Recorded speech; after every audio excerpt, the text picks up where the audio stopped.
Hello friends, good afternoon and welcome to EduSat live lectures. Dear friends, today in medical diagnostics we will be talking about vaccines. To discuss this topic we have with us our subject expert Dr. Hardeep Kaur. Dr. Hardeep Kaur is Assistant Professor in Department of Zoology in Ramjas College, University of Delhi. Without further ado, I would like to welcome ma'am to our studios and request her to start the lecture. Welcome ma'am. Thank you, Amrit. So, dear viewers, today we will be concentrating on vaccines, a very important topic in the field of medical diagnostics. As you are aware, vaccines is actually a formulation which is given to infants and at various stages of life, which produces a better immunity in an individual. So, what exactly is a vaccine? Let's come to a proper definition of a vaccine. So, as per the WHO, that is World Health Organization, a vaccine is a biological preparation that improves immunity to a particular disease. A vaccine typically contains an agent that resembles a disease-causing microorganism and is often made from weakened or killed form of the microbe, its toxins or one or more of its surface proteins. The agent actually stimulates the body's immune system so much so that the body the immune system start recognizing this vaccine as a foreign material and starts producing an immune response against it. Hence, the body is prepared that when the actual pathogen comes, the body is already having the army to fight against this pathogen, army in the form of cells, army in the form of antibodies and various other cells of immune system. They are all prepared to combat this pathogen when the need arises. So, this vaccine helps the immune system to recognize and destroy any microorganism which can come in future and affect this body. Now, according to a survey or a report which was given by UNICEF, vaccines prevent almost more than 2.5 million child deaths per year. Today, the available vaccines could prevent an additional 2 million deaths a year among children under 5 years of age. Now, the introduction of new vaccines against pneumococcal disease and rotavirus could have a rapid impact, specifically within 3 to 5 years of childbirth. This has led to the reduction in the high toll of sickness, disability and deaths among children who are under 5 years of age. Now, over 100 million children are immunized every year before their first birthday.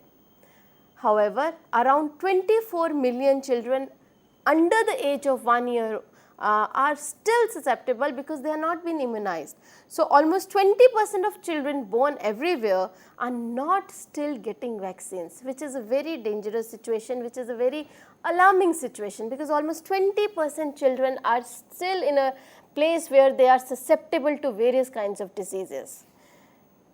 Now, let us understand the history of diseases and vaccines. Now, you must have heard that actually vaccines, the first vaccines came up maybe let us say in the first 1 AD. So, in somewhere in 1000 year, the earliest introduction of vaccine which was not called vaccine, it was not a vaccination per se, it was the Chinese and Turks who actually made use of the material from the smallpox pustules. It was the son of a Chinese statesman who was said to have been inoculated against smallpox, probably by having a powder from pulverized smallpox scabs which were blown into his nostril, or inoculation could also have been practiced by scratching a matter from a smallpox sore into the skin of the child. Now, as you can see in the slide, this is a man, maybe he is a Chinese or a Turk, who is having smallpox pustules, and a needle is being used just to scrape the material from the smallpox pustule.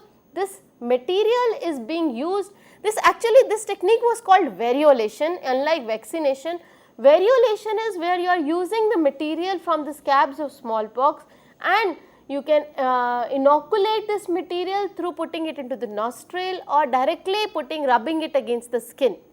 So, this was the first documented thing which tells us that maybe such practices of variolation, which is a kind of a form of vaccination, was prevalent way back in 1 AD. Now, following that, in 1545, there was a smallpox epidemic in India. Almost 8,000 children died in Goa. This epidemic, which was a smallpox epidemic, was actually said to be introduced by the Portugal invasion of that area. Now, following that, in 1625, there was an early smallpox in North America. People say that French jazzists who encountered the Native Americans in Canada were confused by the hostility they received from the Indians. Indians were the native people of that area. Now, this is quoted by them that they observed with some sort of reason that since our arrival in these lands, those who had been the nearest to us had happened to be the most ruined by smallpox, and that whole villages of those who had received us now appeared utterly exterminated. So, very rightly so, the native people of North America were very angry at these French jazzists because they thought actually they were causing the smallpox introduction into that area, and rightly so, because only those areas where these migrants had come, they were really devastated by the epidemic of smallpox in way back in 1625 in North America. Following that, there was a colonial epidemic in Massachusetts where affecting settlers and Native Americans. Among the casualties were 20 settlers from Mayflower, including their only physician. Even the physician died during this epidemic. Now, in 1657, measles seems to appear in Boston. John Hull writes in his diary that the disease of measles went throughout the town, but fortunately there were very few deaths. In this we are talking about 1657, almost 17th century. Following that, in 1676, Sydenham documents measles infection. He was an English doctor, Thomas Sydenham. He publishes his work. He published his specific work in medical observations on the history and cure of acute diseases. In that he said that although the Persian physician Rhazes was the first to attempt the distinguishing smallpox from the measles, Sydenham was the first one to do so successfully and in detail. He also recorded details about and distinguished this particular disease of measles from the scarlet fever. Initially, people used to consider measles as an extension of a scarlet fever, or they used to think that probably they are very similar. But it was Sydenham who actually said that measles is a specific separate disease from scarlet fever, which is another disease. Now, in 1684, which is like maybe the end of the 17th century, Thomas Sydenham actually came up with a very important treatment for smallpox. One important observation which he found was that it is the rich who are seemingly getting more affected by the smallpox rather than the poor. So, he came out with this thought that probably the largely accessible medicine or the treatment which is given to the rich is actually responsible for their demise. Since the poor are not able to get that kind of treatment, they are kind of protected from the smallpox. So, this was the first observation was Thomas Sydenham, that maybe it is the poor who are getting affected rather than the rich. So, maybe there is something wrong in the line of treatment they are following. Thomas Dover, who was a future doctor and also a patient of Sydenham, however, eventually documented his treatment at Sydenham's hands for a more serious case of smallpox. This is the first documented evidence that some treatment they are preparing for against the smallpox. Now, in 1770, of course, we know a lot about Edward Jenner. Edward Jenner is also called the father of immunology. He is an English doctor and he learned, he was also practicing, he wanted to be a doctor, he was practicing physician. While practicing with one of the physician, he heard a milkmaid complaining, or rather stating that since she had been affected by cowpox, she would not be getting smallpox. This was a big observation. Cowpox is of course is an uncommon disease, but it's an illness which is usually present in cattle and it's a very mild form of disease. Now today we can say that both cowpox and smallpox both are caused by variola minor and variola major respectively. So because of the similarity in the pathogen, a person who is getting affected by cowpox is not getting affected by smallpox, but in those days the observation of Edward Jenner was very important because he observed that a milkmaid getting affected by cowpox is not getting affected, is not finally getting smallpox. And smallpox, mind you, was a very rampant disease in those days and very bad disease. People used to die of smallpox. Now, cowpox during an infection, dairy workers who have pustules on their hands, the sufferers can spread the infection to the other parts of the body and to other people also. Now, cowpox, as I just said, it also belongs to the orthopox family of viruses, to which other viruses like monkeypox, smallpox, etc., variola viruses are also belonging.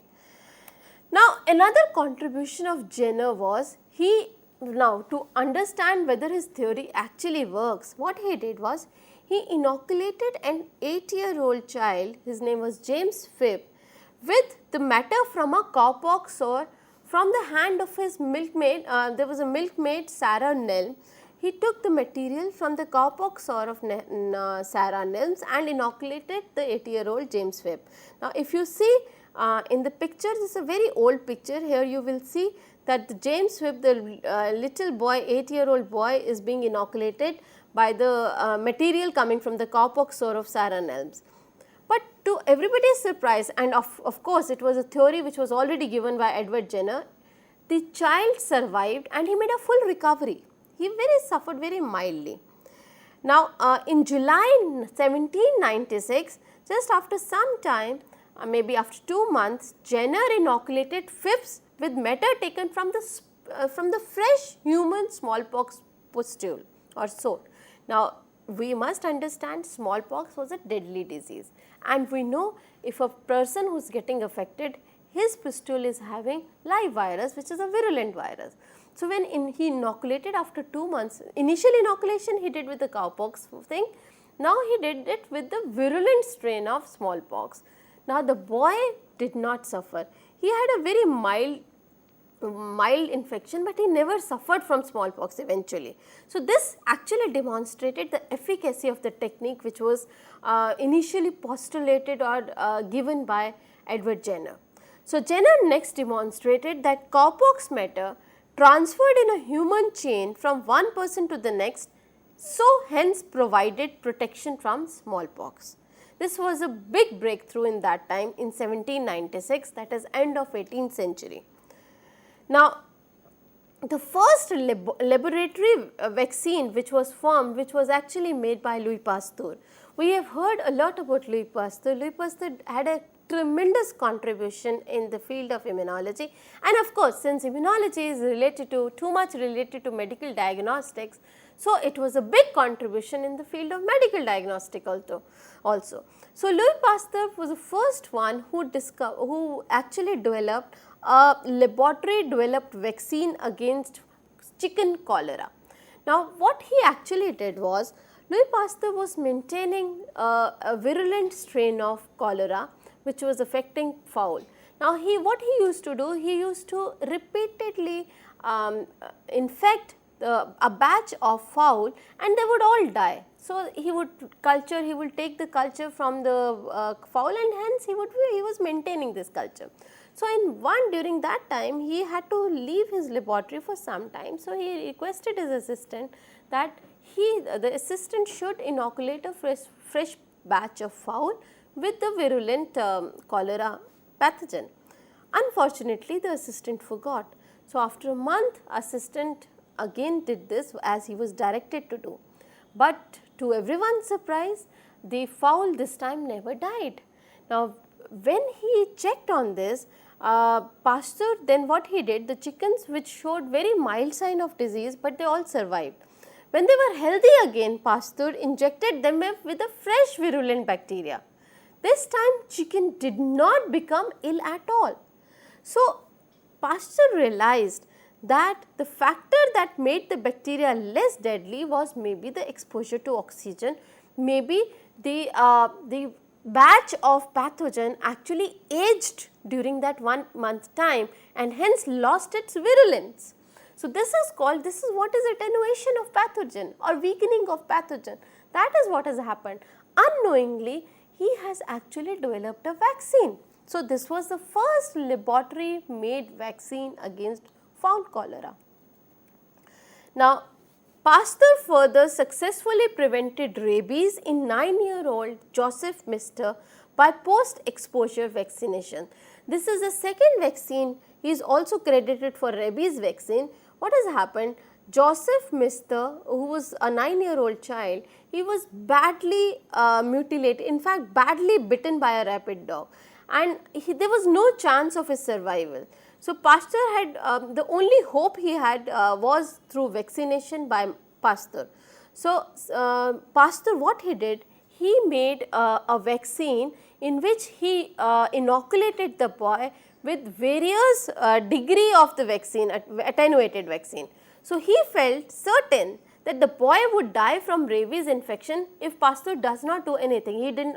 So, he began the course of 13 injections, one each day, of the vaccine made from the rabbit nervous system tissue. Now, with each successive injection, the virus became less attenuated. So, understand the word attenuation. Attenuation means weakening of the pathogen.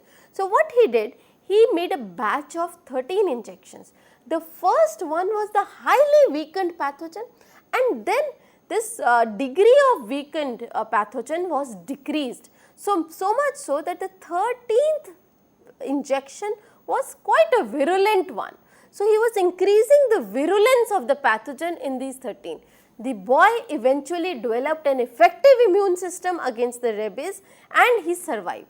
Now, it is documented that Joseph Mister was later became the custodian of the Pasteur laboratory in Paris, and when in the World War people came to take over his laboratory, those soldiers from the other army, from the army came to take over his laboratory, he was the one who actually did not let them enter his laboratory, and he actually committed suicide after that. So, Joseph Mister actually became the custodian of Pasteur's laboratory in Paris. Now, following this, in 1944, a vaccine for Japanese encephalitis was developed by Maurice Hilleman, who was working at E.R. Squibb and Sons. He helped develop a Japanese encephalitis vaccine to protect American troops in World War II Pacific Theatre of Operations. Hilleman's vaccine was never widely tested. It was given to thousands of US soldiers in wartime and likely prevented disease in many of them. Later, other vaccines were developed which were better than this vaccine which was made by Hilleman, and hence they replaced this vaccine. Later, in 1962, attenuated measles vaccine was developed by Maurice Hilleman and colleagues, who developed this vaccine by passaging John Ender's measles virus strain over 80 times through different cell types. You should understand why doing this passaging this virus 80 times through various cell types, you are actually weakening the virus. The resulting vaccine was called Rubiovax, which was given with a dose of gamma globulin antibodies to reduce reaction, that is mainly which was fever and rash. After this, in 1960, polio vaccine and simian virus was discovered. This Merck researchers under Maurice Hilleman direction detected a simian virus in the monkey kidney cells, which was used to grow polio virus for Merck's polio vaccine. Hilleman later showed that the simian virus SV40 caused tumors in hamsters. Merck eventually withdrew its polio vaccine from the market. However, by 1963, government screening programs started beginning to look for more simian viruses to combat polio virus. Now, in 1969, rubella vaccine was licensed. Meruvex, whose Hilleman's HPV 77 rubella vaccine was finally licensed. This was again a Hilleman's vaccine. Later it was replaced by vaccine derived from Stanley Plotkin's RA27/3 strain of rubella virus. Now we all know rubella is typically a mild illness. Its symptoms are low fever, swollen glands, rashes. However, if pregnant women combats rubella, it has a very disastrous effects. So, babies exposed to rubella in utero generally suffer deafness, blindness, mental retardation and various kinds of deformities. A devastating rubella pandemic developed during 1962 to 1965. In United States, more than 20,000 babies were born with congenital rubella syndrome. Tens of thousands of women suffered miscarriages or they elected to have abortions due to rubella infection. The pandemic focused medical researchers' attention to combat this disease and to develop an effective vaccine. Now, in 1976, that is almost end of 18th century, the first swine flu vaccine came up. Again, Maurice Hilleman is again credited for developing this vaccine. He, along with other scientists, met with US President Gerald Ford to discuss a vaccine response to an outbreak of swine influenza at Fort Dix, New Jersey. Congress committed funds to a nationwide vaccination program and eventually a swine flu vaccine came up in 1976. Now, these are the three very important people who are responsible for vaccine development. As we know, Dr. Edward Jenner, who lived from 1749 to 1823, he is remembered as the pioneer of the smallpox vaccination and is also called the father of immunology. We cannot forget the contribution of Louis Pasteur, who is renowned for his discoveries of principles of vaccination, microbial fermentation and of course pasteurization. And Dr. Maurice Hilleman, who was born in 1919 and died in 2005, is remembered as the father of modern vaccinology, as he was the one who is responsible for development of at least 40 different vaccines. Now, following this 18th century, there was an unparalleled growth in vaccine development. The first decade of 21st century, that is from 2001 to 2010, it has been the most productive in the history of vaccine development. By the end of 2008, according to the recent unpublished data, the total number of vaccine products, that is all formulations combined, had reached a record of over 120, making the first decade of this century the most productive decade in the history of vaccine development. Hopes are still alive to come up with new vaccine for malaria, tuberculosis and AIDS and other diseases, and lots of work is going on currently in NIH and various other laboratories to achieve this aim. Now, as you can see in this graph, the medicine in development for infectious diseases, if you see, there are almost 88 antibiotics and antibacterials currently in the state of development. There are 20 antifungals, almost 14 anti-infectives, 6 antimalarials, 8 antiparasites, 96 antivirals and almost 145 vaccines are currently at the state of development. They are in the various phases of trials to check for to combat various kinds of infective diseases. This data is coming from one of the site which is called www.pharma.org. Now, with this we come to the overview of immune system. We all know that vaccine is very important, but what exactly is a vaccine? As we had at many a times we had discussed that in our immune system we have a kind of immunity. There is two types of immunity. One is called the innate immunity and one is called the acquired immunity. We had also discussed in few of the immunology lectures that innate immunity is the immunity with which we are born with. Like, we are not doing much about it. It is the genes which is particularly affecting our innate immunity or the immunity which is present right from the birth. Now, there is another kind of an immunity which we call it as an acquired immunity or which is also called an adaptive immunity. Now, under adaptive immunity, we had worked that there is an active adaptive immunity, there is a passive adaptive immunity. Now, the active and passive adaptive immunities both are of two types, one is called the natural, one is called the artificial. So, we have the natural active immunity and the passive active immunity. Similarly, we have the natural passive immunity and the we have the natural active immunity, artificial active immunity, we have the natural passive immunity, we have the artificial passive immunity. Now, when we specifically talk about artificial active immunity, it is where we are talking about vaccines. Here what we are doing, we are artificially forming a formulation through which we are affecting our immune system, and the immune system is acting as if it is being it is combating a particular pathogen. Actually, it is a very weakened pathogen which we are giving it. This weakened pathogen is imitating an actual pathogen and causing, or rather tinkering, the immune system to produce effective cells which can effectively eliminate the pathogen if it comes in future. With this, we come to the end of the first part of our lecture. We will continue with vaccines in our second part. Thank you very much.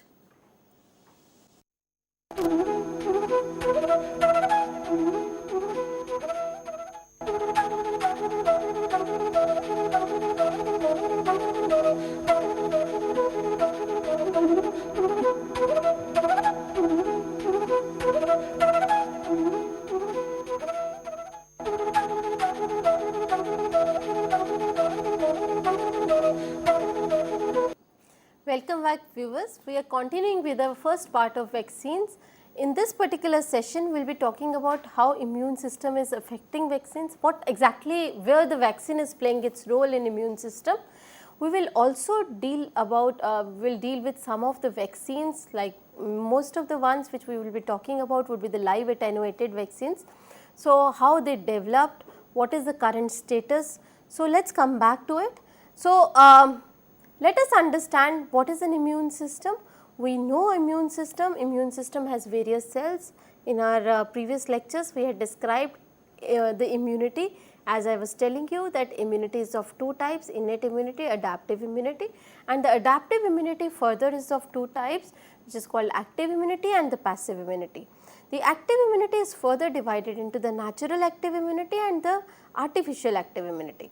Natural active immunity is when you actually come across a pathogen is coming into your body and your body tries to combat that pathogen, and hence in the process it develops certain memory of this pathogen, so much so that the pathogen, if it comes back again second time, the body is already prepared to kill that pathogen.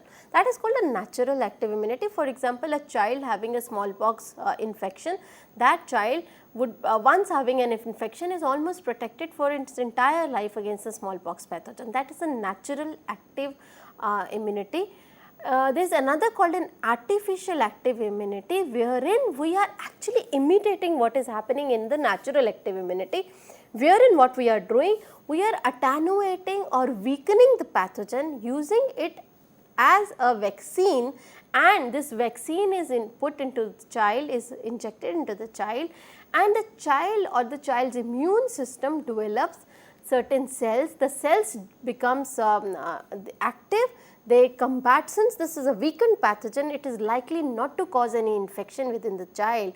Now, the child immune system is tinkered, the immune system gets ready to actually, it is ready with all the cells to actually take care of the real pathogen if it comes in future. So, this is what is artificial active immunity, and this is what happens in vaccination. So, artificial active immunity or vaccination or vaccine development is almost the same thing. Now, let us come to the cells of the immune system which are responsible, like once we have inoculated a person with a vaccine, what exactly happens within the body, let us see that. So, we, as you know, that in an immune system is a very important system of our body. It has to combat a lot of pathogen. The pathogen could be any foreign particle, it could be a virus, it could be a bacteria, it could be a fungi, it could be a parasite, anything.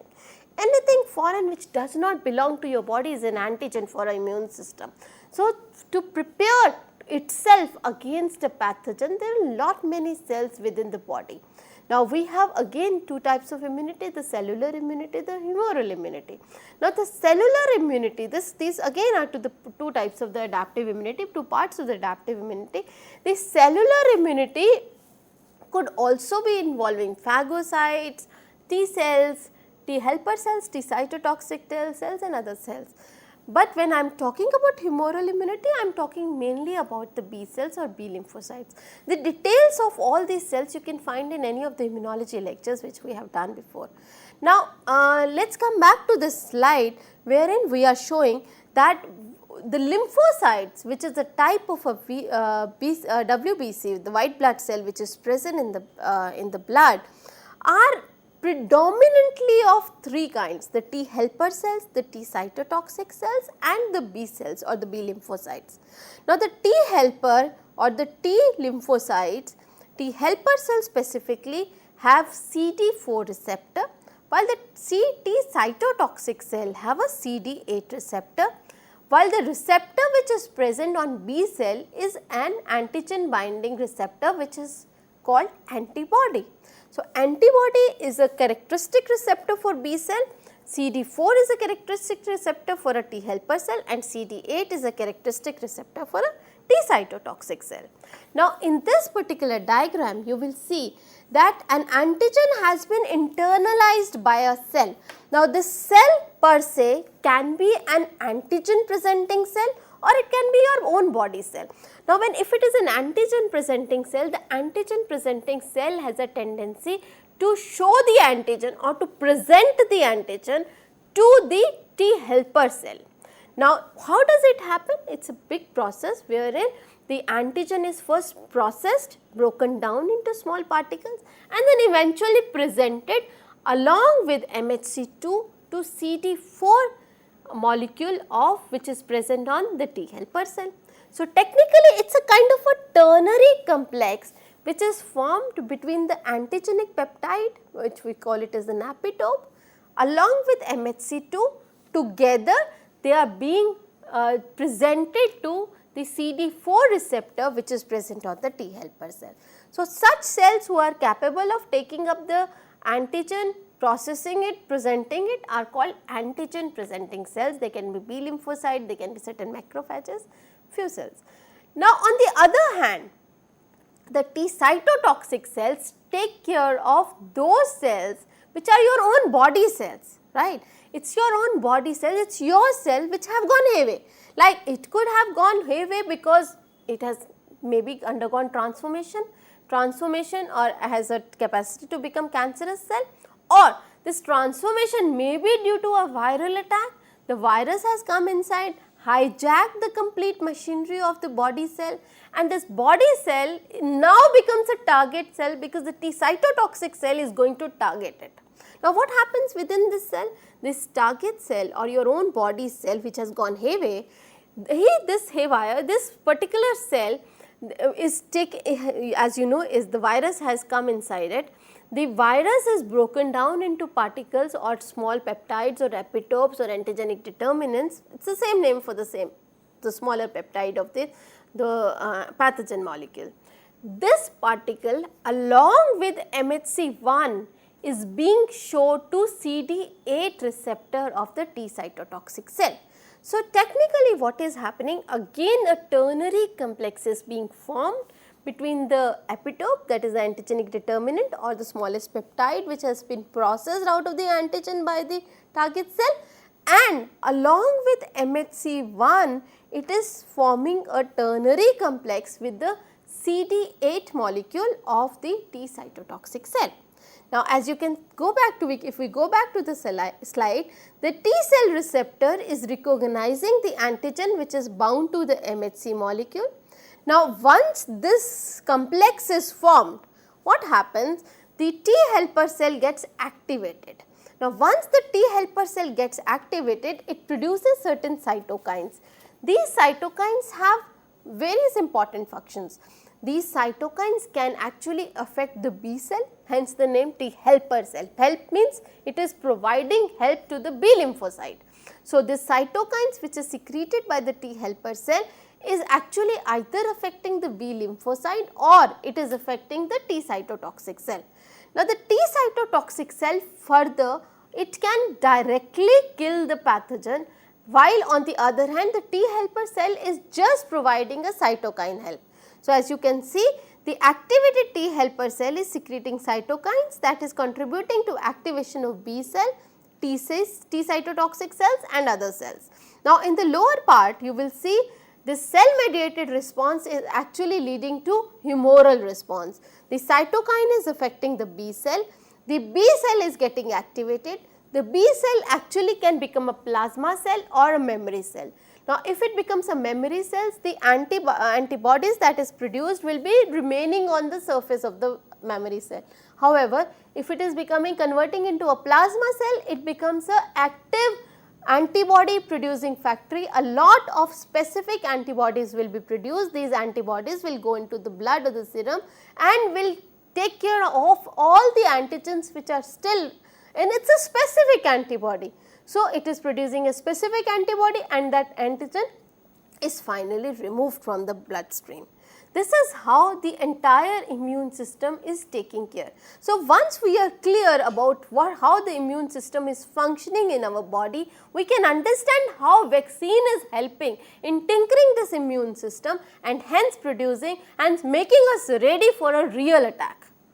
Now, this is again as I discussed it, in our body we have cellular immunity as well as humoral immunity. Now, we discussed about how T helper cells and T cytotoxic cells are helping in the cellular immunity. There is another category of cells called phagocytes. As you can see in the slide, what does phagocytes do?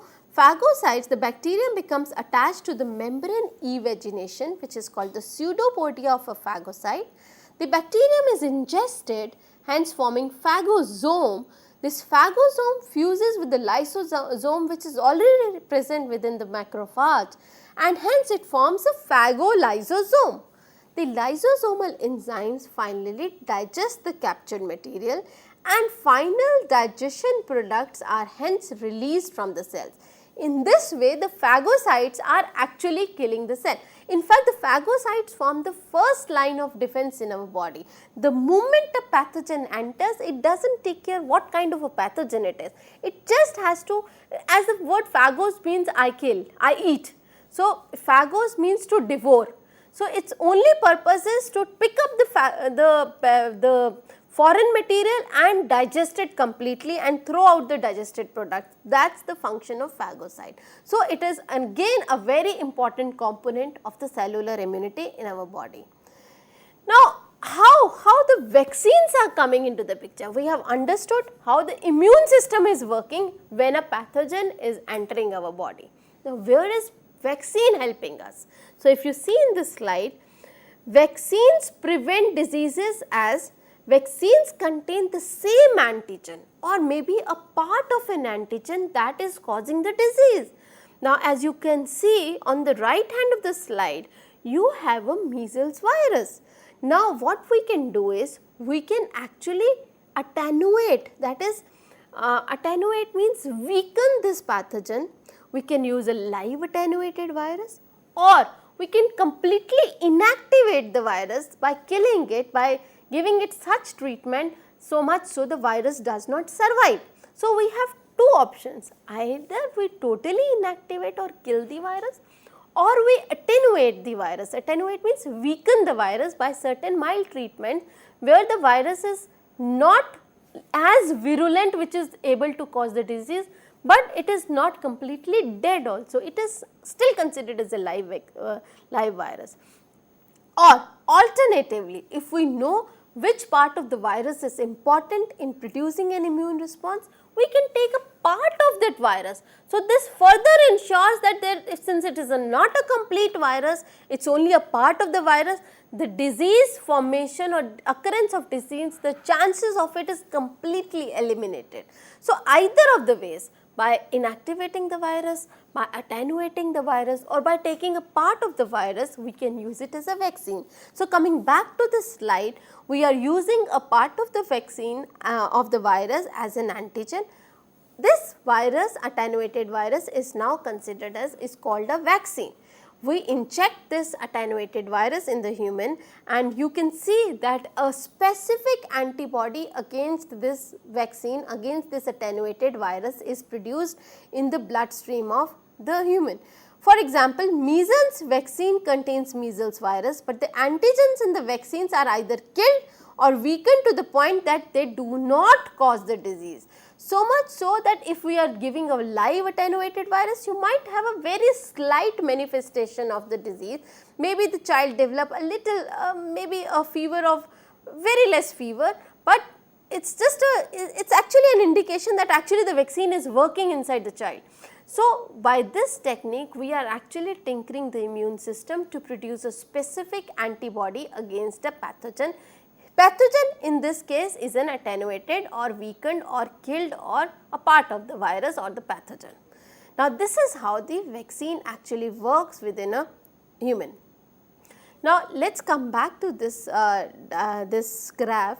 Herein you will see that once you have given, this is a normal immune response. Now, once you have given antigen at the primary response, you will see there are two types of antibodies which are formed. You can see the green one is the IgM and IgG is the yellow one.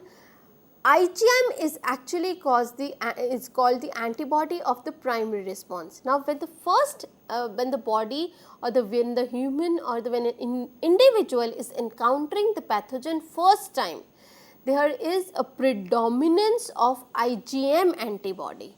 The IgG is produced, but in a very less titer.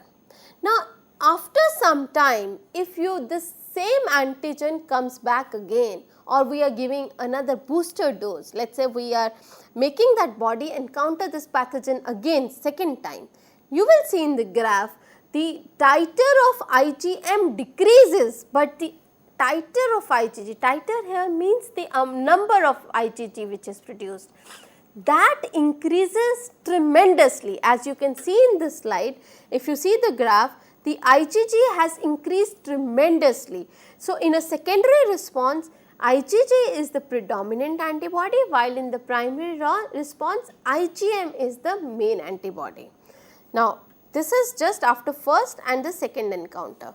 Now, furthermore, if we consider this graph of primary and secondary antibody, we go on for a vaccine development, because vaccine is supposed to be following this again. Now, in the vaccine development also, it is dependent on two things. First, that which branch of the immune system is getting activated, whether it is the humoral or the cell mediated immune system. Second factor which is very important in vaccine development is the development of immunological memory.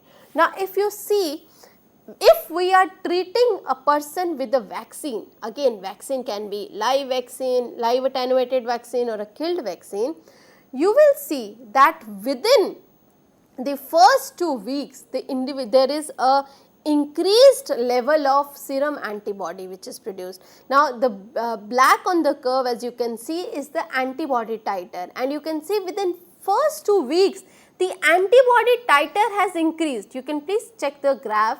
The antibody titer has increased in the first 2 weeks. After that, the antibody titer is declining. Now, on the other hand, the memory for that pathogen is actually taking place almost 6 months. It is taking place 6 months. The time of 6 months is elapsed before the actual memory of that pathogen is taking place. All these things are considered for vaccine, for an effective vaccine development. Now, what exactly is immunization? Active and passive immunization. Now, as I was just telling you, that immunity to infectious microorganisms can be either achieved through active or passive immunization. In each case, the immunity is either acquired by natural processes. Like for example, you must understand that the mother is, during the gestation period, the mother is providing ready-made antibody to the fetus. So, this kind of immunization is called natural passive immunization. However, when we inject antibodies or vaccines Let us say when we inject vaccines to an individual, that is we are giving an attenuated pathogen to an individual, the individual develops antibodies in his body, and this is called, here it is an involvement of the immune system. This we are called artificial active immunity. So, a mother providing ready-made antibody to the fetus is actually a natural passive immunity, while we are providing vaccine to an individual and the individual's immune system is forming an antibody against that pathogen, is a part of an artificial active immunity. Now, there is artificial passive immunity also, wherein we are providing a ready-made antibody to an individual who is suffering from some disease. Here the immune system does not need to do much work. Here the ready-made antibody is provided, the disease is taken care of immediately. There is no lag period. In an active immunity, there is generally a lag period. There is a time wherein more and more of antibody is developing. As you see that in the primary response it is IgM, in the secondary it is IgG. But before actually IgM forms, there is a lag period where the body is getting used to it, used to the pathogen, it is getting activated, many cells are getting activated, and then the antibody is produced. But in a artificial passive immunization where you are providing a ready-made antibody, there is no lag period. The ready-made antibody comes into the serum and takes care of the pathogen there and then itself. Now, you see in this table, you will see in passive immunity is acquired through natural maternal antibody or immune globulins or humanized monoclonal antibodies or antitoxins. Now, on the other hand, active immunity is through natural infection or through vaccines, and of course, I told you vaccines could be attenuated organisms, inactivated organisms, purified microbial macromolecules, cloned microbial antigens which are expressed as recombinant protein, or DNA of the virus which is used as a, of course, the DNA vaccines, the multivalent complexes, toxoid, all these types of vaccines we will deal with, we will come to various types of vaccines in our part 2 of the lecture, which we will do it later. Right now we are concentrating only on the types of vaccines.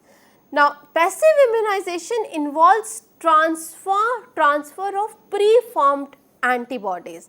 Now, as I just told you, passive immunization is also of two types, natural passive immunization and artificial. Now, natural passive immunization is occurring wherein there is a transfer of maternal antibody from the mother to the fetus during gestation itself. Now, if we understand, since there is a transfer of immunization, so if we improve the immune system or the antibody level of a mother, there is natural improvement of the antibody in the fetus also. So, based on that, maternal antibodies to diphtheria, tetanus, streptococci, rubella, mumps, polio virus provide protection to the developing fetus. Now, we must understand that maternal antibodies are also present in colostrum. Colostrum is the milk that comes out of the breast after parturition, after first 3 days of parturition, post parturition, and it is also present in the mature milk which is given to the fetus or which is given to the neonate. So, this also provides passive immunity to the infant. Passive immunization can also be achieved if we provide ready-made antibody through hyperimmune sera from some other animal into a person who is suffering. Of course, this is artificial passive immunization. The other two through the placenta or through the maternal milk, colostrum or mother's milk was a natural kind of passive immunization. So, in passive immunization, the artificial one, it can be achieved by injecting a recipient with preformed antibodies. For example, an injection of horse antiserum just neutralizes any tetanus toxin which is produced by Clostridium tetani in the wound. Now, these are some of the common agents which are used for passive immunization. For example, to treat black widow spider bite, horse antivenin. Antivenin or antivenom is the same. So, to treat botulism, horse antitoxin is used. To treat diphtheria, horse antitoxin is used. Hepatitis A and B, pooled human IgG are used. Measles, pooled human IgGs. Rabies, pooled human IgGs. Respiratory diseases, monoclonal anti-RSVs. RSVs, respiratory syncytial virus. Snake bite, again horse antivenom. tetanus again pooled human immune gamma globulin or horse antitoxin. So, what exactly is happening here? We are hyperimmunizing a horse, we are using the pathogen to in the horses, and horses immune system will produce a lot of antibodies.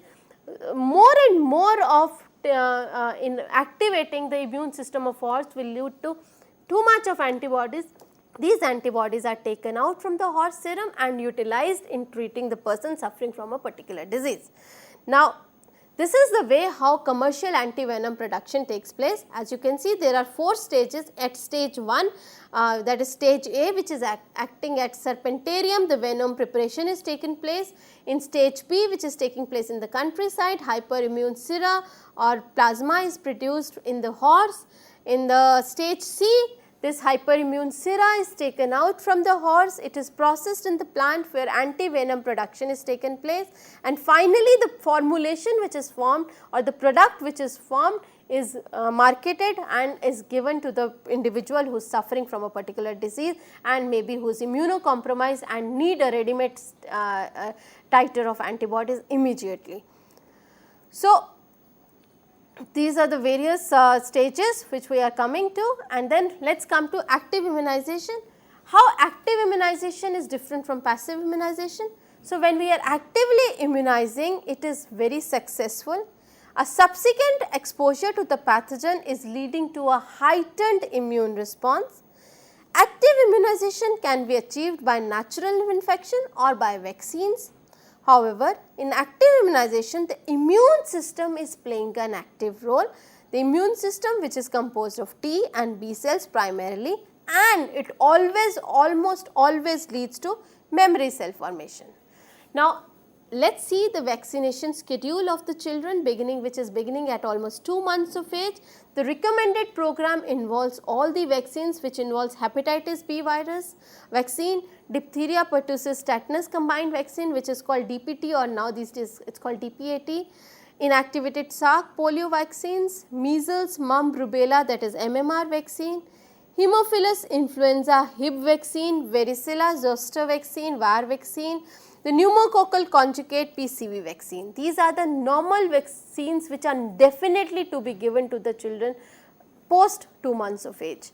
Now, as you can see from this, the diseases before vaccines in 1974, for example, the smallpox, there were 23,546 cases. After vaccination by 1976, that is within a year, it came to 0. It is 100% eradication of smallpox. And you can see in other cases, for example, in pertussis, there is 3,20,000 some cases in 1980. In 2012, it is only 44,000 cases left. So, almost 86% efficacy is there of the vaccine. In measles, it is almost more than 1 lakh cases were there before vaccination in 1980. In 2012, only 18,000 some cases were there, which is almost again 84% efficacy of the vaccine. So, this clearly shows that vaccination works. So, we should definitely get the kids and the child vaccine.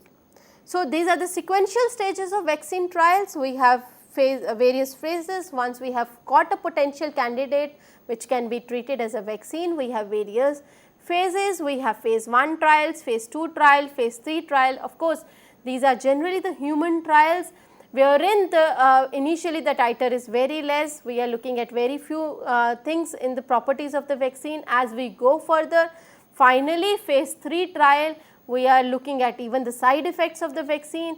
After that, there is licensure, which is licensed, the vaccine is given licensed. Of course, there is another stage which is called phase 4, where post giving it to the human consumption, to the entire, it is come into the market, we still go for a phase 4 trial wherein we are checking that is there any repercussions coming after it is being given onto the market. Now, various types of vaccines are there. These are live attenuated vaccine, chimeric vaccines, inactivated vaccines, subunit vaccine, DNA vaccines. These types we will be taking care of in our next lecture. Now, we also have the whole inactivated vaccines, live attenuated vaccines. Whole inactivated vaccines are actually the killed vaccines, while the live attenuated vaccines are avirulent. They are still live, but their virulence has been compromised. The virulence level is very low in these cases. Now, this table shows the efficacy of an inactivated vis-a-vis attenuated vaccine. The cost is very high in case of inactivated, while the cost is low in case of attenuated. The administration is parenteral, while administration is oral in case of attenuated. The stability is very good in case of inactivated, while the stability is not that good in case of attenuated vaccine. However, the immunity level in inactivated vaccine is very low, while the efficacy of a attenuated vaccine is much higher as compared to the inactivated vaccine. Now, we have many other vaccines wherein the entire vaccine is used in the form of a live attenuated vaccine. We have the BCG vaccine, the typhoid vaccine, the measles vaccine, mumps, polio, rabies, rotavirus, yellow fever, varicella. They are all kind of vaccines where the pathogen is actually live attenuated. It has been made avirulent or weakened, right. So, the first BCG vaccine came up in the year between 1921 to 1928. It was developed by growing M. bovis, and tuberculosis, as we all know, it is an airborne communicable disease. BCG was the first vaccine which came out during this time. Following that, Vivotif, which was a typhoid vaccine which came out, it is again a live attenuated vaccine which is against the typhoid. Then of course, the most important, the polio virus, which was discovered by Karl Landsteiner, and he announced that the infectious agent in polio is a virus. And of course, following that, the vaccine against polio was developed by Sabin as well as Salk. Dr. Sabin focused on isolating a mutant form of polio virus which is incapable of producing the disease, and hence it was safe. So, what he did was he gave this Sabin vaccine orally. So, this mutant form of this polio virus was tend to replace the virulent form, and hence the person got cured of the virulent form. This is the experiment how Dr. Sabin did. The entire polio virus was passaged through various stages of monkey, and hence finally a Sabin vaccine was formed. Sabin polio vaccine actually contained 3 most attenuated strains of polio virus which replaced the virulent strains within the human alimentary canal.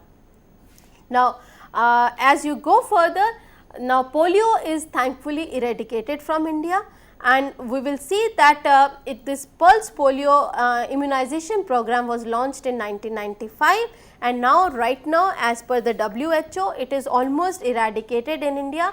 There are 0 polio cases in January 2014, and as you can see, the end of polio is very near.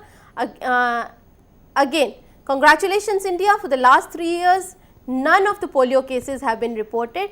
This news came out only on 12th April 2016, very current news, where WHO is claiming that polio would be eradicated in next 12 months from the world. There are only 9 cases that have been reported this year, out of which there were 2 from Afghanistan and 7 from Pakistan. In India, almost polio is non-existent. That is a very good sign. So, vaccines are very, very important. With this, I would like to end my lecture. Thank you very much.